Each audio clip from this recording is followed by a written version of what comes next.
Emotionally immature ആയിട്ടുള്ള പാരൻസിന്റെ കൂടെ താമസിക്കുക എന്ന് പറയുന്നതാണ് കുട്ടികളെ സംബന്ധിച്ച് ഏറ്റവും ടെറിബിൾ ആയിട്ടുള്ളൊരു ഫീലിംഗ് എന്ന് പറയുന്നത്. കാരണം ഇമോഷണലി ഇമ്മച്യൂർ ആയിട്ടുള്ള പാരൻസ് ഹൈലി പെർഫോമിംഗ് ലെവൽ ഉള്ള ആൾക്കാരായിരിക്കും. അവർ കുട്ടികളുടെ മീൽസിന്റെ കാര്യത്തിൽ ഒരു വിട്ടുവീഴ്ചയും വരത്തില്ല. അവർക്കൊരു ഫിസിക്കൽ നീഡ് ഉണ്ടെങ്കിൽ ഒരു വിട്ടുവീഴ്ചയും നടത്തില്ല. അതുപോലെ തന്നെ അവരുടെ എഡ്യൂക്കേഷൻ ലെവലിലൊക്കെയാണ് ചില കുട്ടികളെ ഹൈ ലെവൽ പെർഫോമൻസ് വേണമെന്ന് പാരൻസ് എപ്പോഴും ആവശ്യപ്പെടുന്നവരും അല്ലെങ്കിൽ നിർബന്ധം പിടിക്കുന്നവരുമായിരിക്കും. കുട്ടികളുടെ സേഫ്റ്റി എപ്പോഴും മേക്ക് ഷുവർ ചെയ്യുന്നവരായിരിക്കും. അപ്പോൾ എന്താണ് പ്രശ്നം ശരിക്കും പറഞ്ഞാൽ?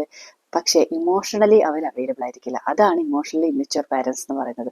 കുട്ടികൾക്ക് എപ്പോഴും ഫീൽ ചെയ്യുന്നത് ഒരു സോർട്ട് ഓഫ് എംപ്റ്റിനെസ് ആയിരിക്കും. ഒരു പെയിൻഫുൾ ആയിട്ടുള്ള എന്തോ ഒരു ഗ്യാപ്പ് അവിടെ കിടക്കുന്നത് അവർക്ക് ശരിക്കും മനസ്സിലാകും.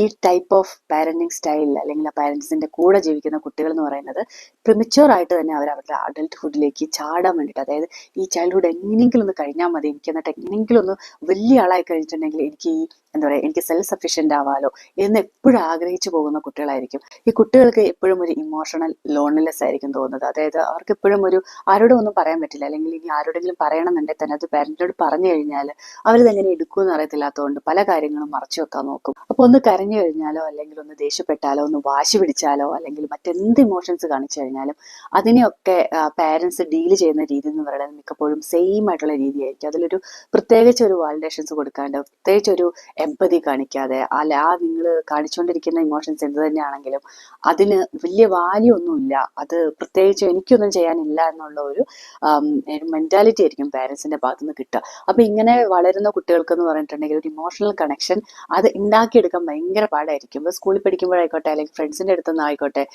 ഇനി അതൊന്നും അല്ല, നമ്മളൊരു റിലേഷൻഷിപ്പിൽ വലിയൊരാളായിട്ട് പോയി കഴിഞ്ഞു കഴിഞ്ഞാലും പാർട്ട്ണറുമായിട്ട് ഒരു ഇമോഷണൽ കണക്ഷൻ ക്രിയേറ്റ് ചെയ്ത് പുതുതായിട്ട് എടുക്കുക എന്ന് പറയുന്നത് അവരെ സംബന്ധിച്ച് വലിയൊരു ബിഗ് ടാസ്ക് ആയിരിക്കും.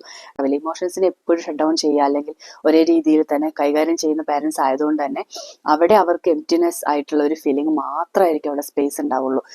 ഈ പാരന്റ് ആണെങ്കിൽ പോലും ഒരിക്കലും കുട്ടിയുടെ മുമ്പിൽ നിന്ന് കരയോ അല്ലെങ്കിൽ പല ഇമോഷൻസും മറച്ചു വെക്കാനായിരിക്കും അവർ ശ്രമിക്കുക. കാരണം ഇത് ഭയങ്കര ടു ഡിസ്കംഫർട്ടബിൾ ആയിട്ടുള്ള ഒരു സിറ്റുവേഷൻ ആയിരിക്കും പാരൻസിനും ഈ ഇമോഷൻസിന്റെ പാർട്ട് കൈകാര്യം ചെയ്യുക എന്ന് പറയുന്നത്. അപ്പൊ അവരെന്ത് ചെയ്യും? എപ്പോഴും എസ്കേപ്പ് ആയിക്കൊണ്ടിരിക്കാൻ നോക്കും. ഇങ്ങനെ സിറ്റുവേഷൻസ് വന്നു കഴിഞ്ഞാൽ അവർ തന്നെ കഴിയുന്ന ഒരു സമയത്ത് കുട്ടി വന്നിട്ട് എന്താ അമ്മയെന്ന് ചോദിക്കുമ്പോൾ ഇല്ല ഒന്നുമില്ല, എനിക്ക് കുഴപ്പങ്ങളൊന്നും ഇല്ല എന്ന് പറഞ്ഞ് അത് വൈപ്പ് ചെയ്തിട്ട് അവരുടെ മുമ്പിൽ ചിരിച്ചു കാണിക്കാൻ നോക്കുന്ന ഒരു സ്വഭാവമായിരിക്കും അവർ കൂടുതലും കാണിക്കുക. എന്നാൽ ഓപ്പോസിറ്റ് ആയിട്ട് ഇമോഷണൽ ഇന്റിമസി എന്ന് പറയുന്ന സംഭവം അവിടെ ഉണ്ടെങ്കിൽ അത് ആ കുട്ടിയുടെ മുമ്പിൽ ഇരുന്ന് കരയുന്നതും ഒക്കെയാണ്. അല്ലെങ്കിൽ എനിക്ക് ഇങ്ങനെ ഒരു പ്രശ്നം ഉണ്ട്, അതുകൊണ്ടാണ് ഞാൻ കരയുന്നത്, ഐ ഫീൽ സാഡ്, ഈ സാഡ് ആവുന്നൊന്നും കുഴപ്പമില്ല എന്ന് പറഞ്ഞു കൊടുക്കാൻ പറ്റുന്ന ഒരു പാരന്റ് ആയിരിക്കും അവിടെ ഇരിക്കുന്നത്. അതേസമയത്ത് തന്നെ കുട്ടിക്കൊരു സങ്കടമോ സന്തോഷമോ ആയിക്കോട്ടെ, അവന്റെ എല്ലാ കാര്യങ്ങളും ഒന്ന് വന്ന് തുറന്നു പറയാൻ ഇടം, ഒരു സ്പേസ് അവിടെ അവൈലബിൾ ആയിരിക്കും. ഓൾറെഡി ഇമോഷണലി ലോൺലി ആണ്. അങ്ങനെയുള്ള ഒരു പാരന്റിന് ഒരു കാരണവശാലും കുട്ടിയുടെ ഇമോഷൻസിനെയും കൂടെ എടുക്കാൻ പറ്റില്ല. അവർക്ക് ആ സ്പേസ് ഇല്ല. ഉറപ്പായിട്ടും ആ ആൾക്ക് എന്ന് പറയുന്നത് അത് പഠിച്ചിട്ടില്ലാത്തതുകൊണ്ട് തന്നെ, അല്ല അതിനെപ്പറ്റി അറിവില്ലാത്തതുകൊണ്ട് തന്നെ ഒരിക്കലും ഈ ഒരു അവസ്ഥയിൽ കൂടെ അല്ലെങ്കിൽ കുട്ടിയുടെ ഇമോഷൻ എന്താണ്, അവരുടെ ഇന്നർ, അതായത് ഇന്നർ ഫീലിങ്സ് എന്താണ് എന്ന് അറിയാനുള്ള ഒരു ശ്രമം പോലും നടത്താനുള്ള കഴിവ് ഈ പാരന്റ്സിന് ഓട്ടോമാറ്റിക്കലി ഉണ്ടാവില്ല.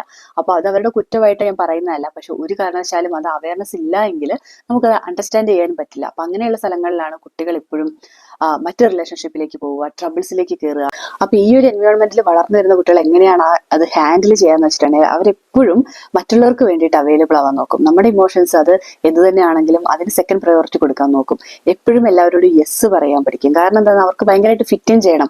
അതെങ്ങനെ ഫിറ്റ് ഇൻ ചെയ്യണം എന്ന് അറിയത്തില്ലാത്തതുകൊണ്ട് തന്നെ നമ്മുടെ കാര്യങ്ങൾക്കായിരിക്കും എപ്പോഴും നമ്മൾ സെക്കൻഡ് പ്രയോറിറ്റി കൊടുക്കുന്നത്. ഇമോഷണൽ കണക്ഷൻ എന്ന് പറയുന്നത് ശരിക്കും ഒരു മനുഷ്യന്റെ ബേസിക് ആയിട്ടുള്ള ഒരു ഹ്യൂമൻ നീഡാണ്.